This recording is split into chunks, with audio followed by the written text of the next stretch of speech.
In the headlines, lawmakers condemn calls for interim government, ask security agencies to be vigilant. Plateau State House of Assembly crisis deepens, reinstated Speaker presides over plenary. Bandits abduct 10 secondary school students in Kaduna. And on the international scene, massive fire guts popular clothing market in Bangladesh capital.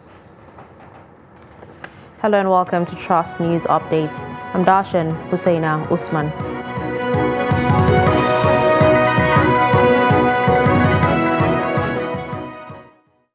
Now the news in detail. The House of Representatives on Tuesday condemned calls for an interim government in Nigeria after May 29, 2023. The lawmakers fear that such calls are capable of truncating the country's nascent democracy and causing anarchy across the country. This followed a motion of urgent national importance raised by Unyime Idem, drawing attention of the Green Chamber to the statement issued by the Department of State Services, warning of plots to install an interim government after the outcome of the presidential election. The House urged security agencies to be on alert and warned aggrieved parties to await the outcome of litigations before the court. One lawmaker, Ademorin Kuye, accused former President Olusegun Obasanjo of culpability for calling for the cancellation of the results of the presidential election. As the race for the leadership of the 10th Assembly is gaining momentum with members-elect jostling for the available positions, a coalition of a civil society organization has called for justice, equity and inclusion to produce the leaders that will engender national cohesion and consolidate democratic culture in Nigeria. Noel Sampson has more. With the conclusion of the 2023 general elections, which produced Bola Tinubu from the southwest as the president-elect and his vice, Kashim Shettima, from the northeast, respectively, attention has now shifted to the National Assembly, where new Senate President and Speaker will emerge when the 10th Assembly is inaugurated in June. These civil society organizations want justice, equity, and inclusion to determine who emerges as chairman of the 10th National Assembly. The Federal Republic of Nigeria is a very important arm of government, and we need a capable individual who will be able to, harness the potentials of all the senators in the chamber to work towards the growth and development of Nigeria. And if we are given the position now, it means that equity is justified, and inclusiveness in governance is taken care of.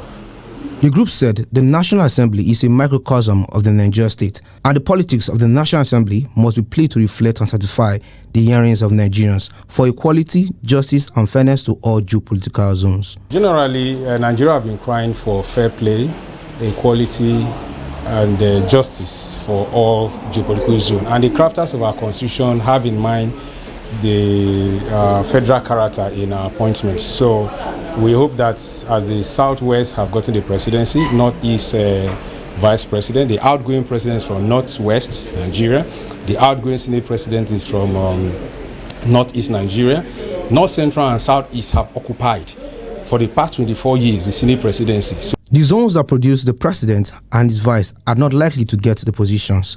President of the Senate or the Speaker of the House of Representatives to give other zones a chance to claim the position, giving them a sense of belonging in the scheme of things.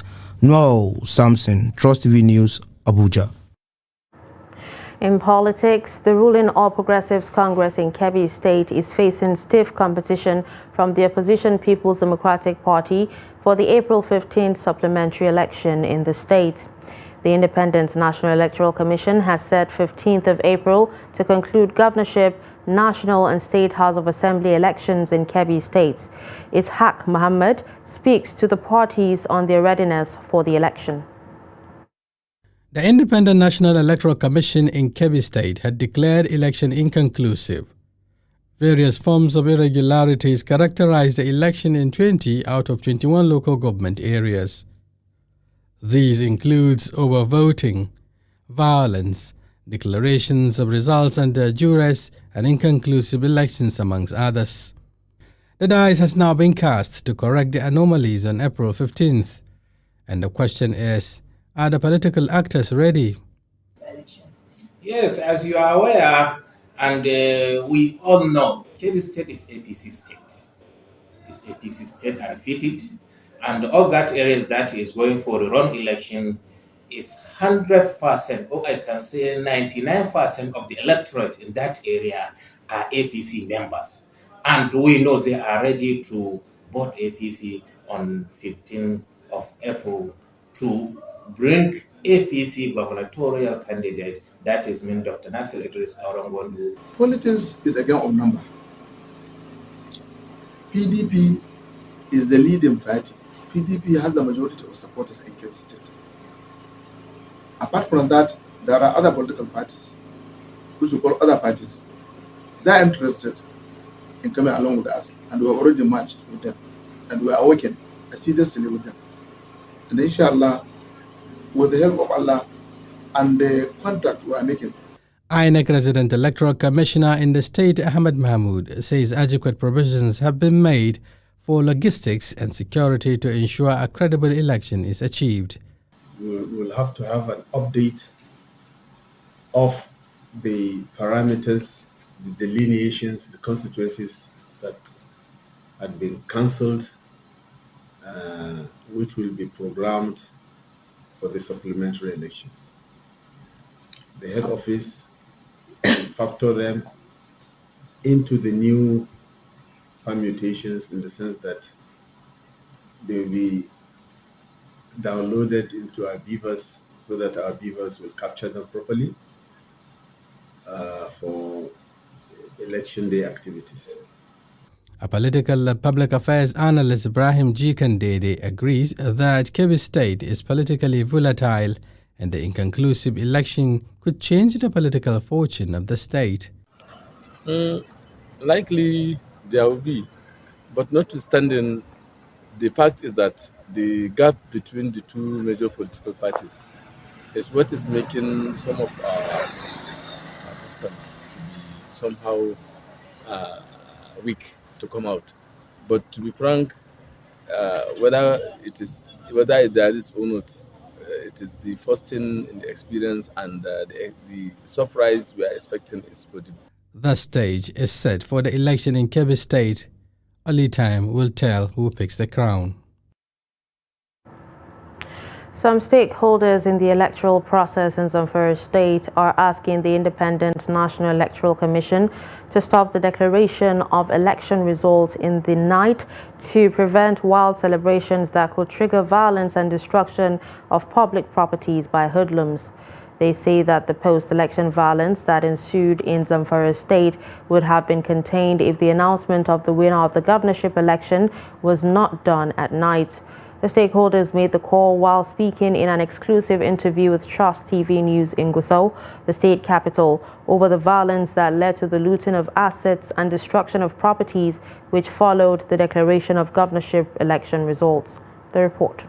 The magnitude of the destruction and looting of public and private properties, as well as political parties' campaign offices by hoodlums in Zamfara State shortly after the declaration of the governorship election results, which People's Democratic Party PDP candidate Dauda Lawal defeated the incumbent governor Bello Mohammed of the All Progressive Congress, has continued to generate reactions among wealthy individuals.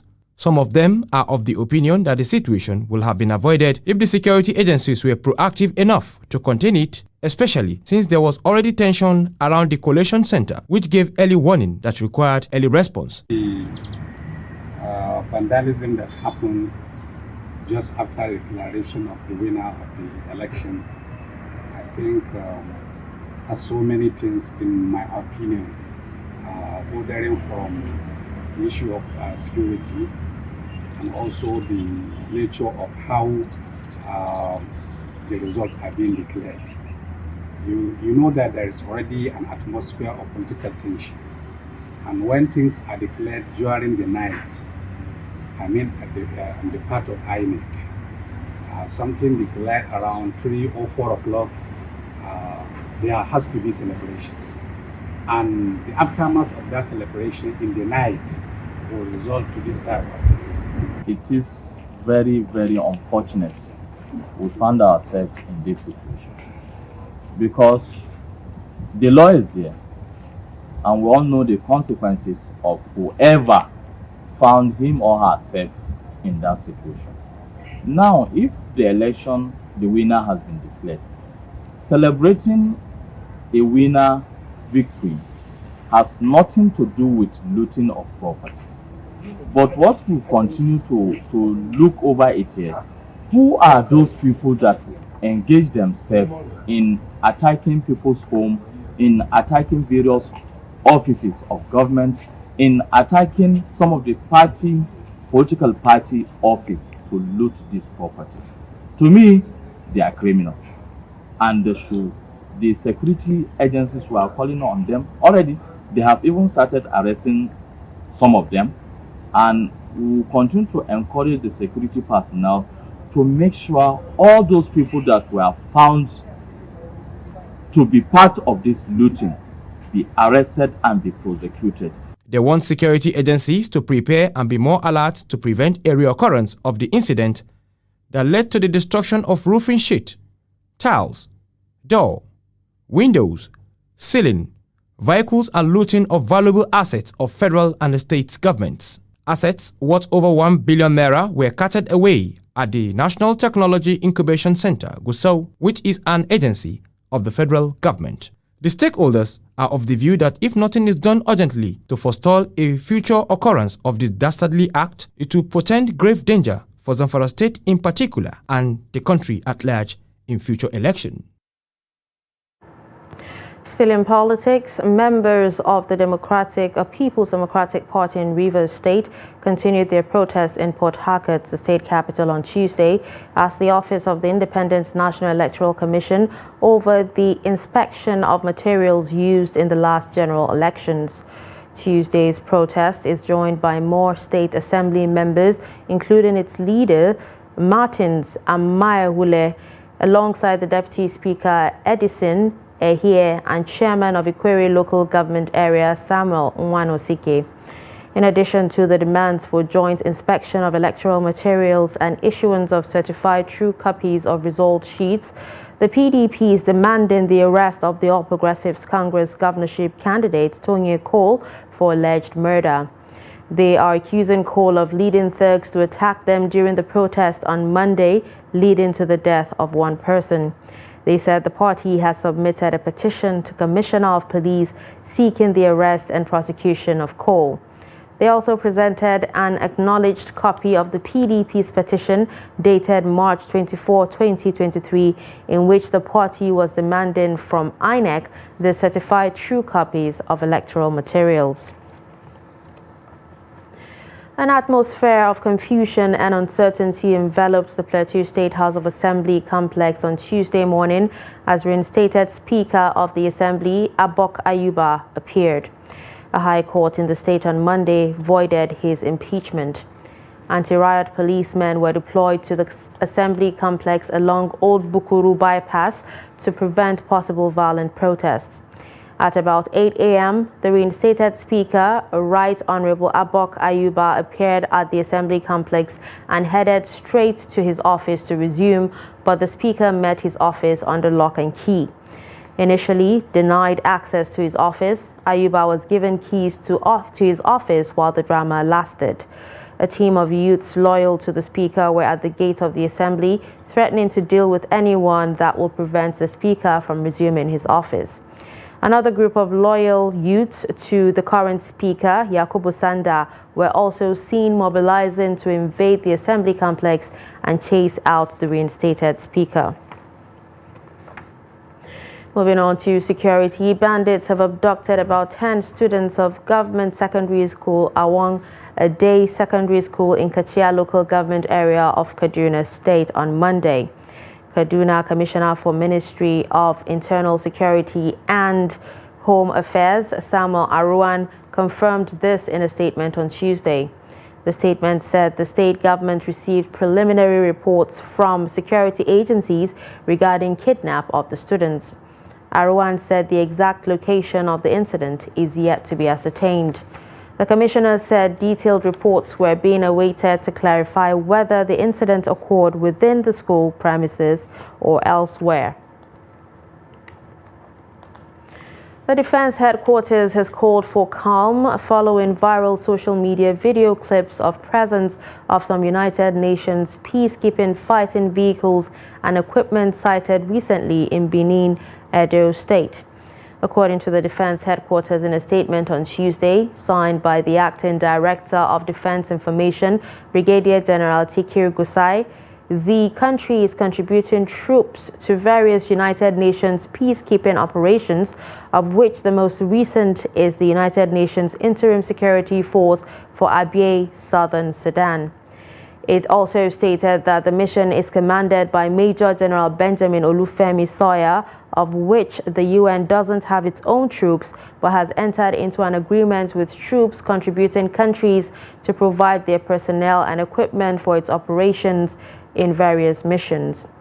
Addressing the case of the viral video, it said the military fighting vehicles and equipment painted in UN color as cited are being moved to the Warri port for movement to the mission area in southern Sudan to marry up with Nigerian troops who were inducted into UNISFA mission last month. He assured that the Defense Headquarters, under the leadership of General Lucky Irabor, will not allow the nation come under any threat that will warrant the deployment of United Nations troops in Nigeria. You're watching Trust News Update. Coming up after the break. How circumstances force car owners to abandon their vehicles at mechanic workshops. Stay with us.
Trust TV, documenting the Nigerian story.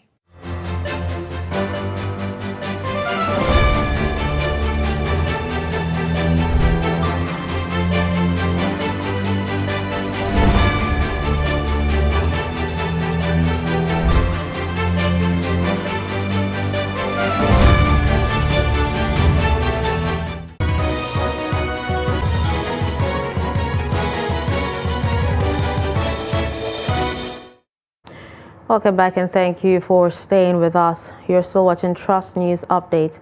Here's a recap of our top stories.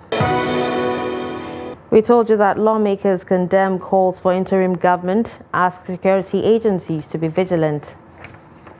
We also told you that Plateau State House of Assembly crisis deepens, reinstated Speaker presides over plenary. Moving to other stories, many residents of a commercial building located at Akuzu Street, Diobu axis of Port Harcourt have been rendered homeless by an early morning inferno that gutted the entire building. Eyewitness account had it that the fire incident was caused by a resident who left her cooking stove on in her room and went out early in the morning. About 20 rooms, 6 shops and properties worth millions located in the building were razed. The witness said the stove exploded and ignited fire which gutted the entire building. Many of the residents were seen trying to remove a few of their properties salvaged from the inferno. Harsh economic condition worsened by COVID-19 pandemic has forced many vehicle owners in Katsina State to abandon their vehicles at mechanic workshops for months or even years. Abdullahi Ahmadi visits some mechanic workshops where he had an interaction with the technicians, motor mechanics and some car owners. His report.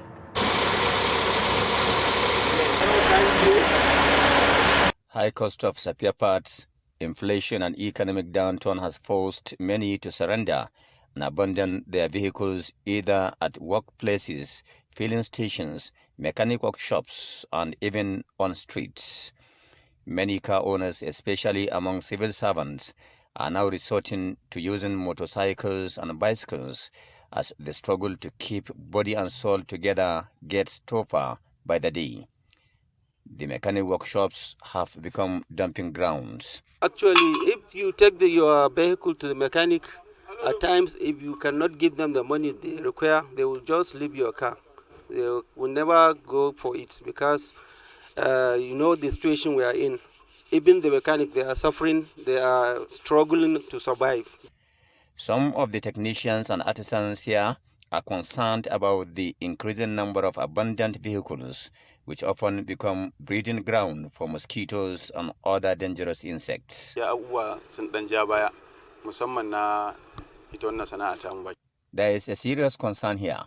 People do bring their cars for repairs, but abandon it because of increase in the price of spare parts, or for insufficient money. They abandon it and go for months, sometimes for years. Cars here are exposed to all weather conditions.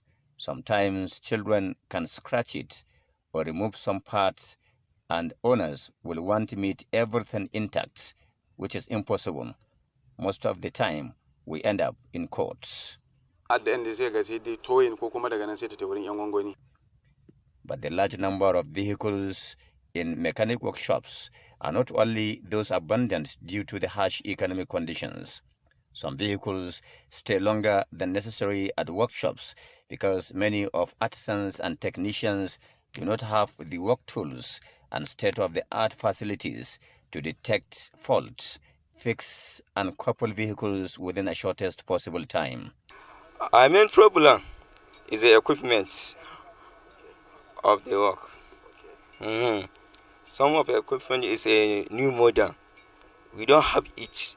We don't have it because we need the helping of government to help us part of our work.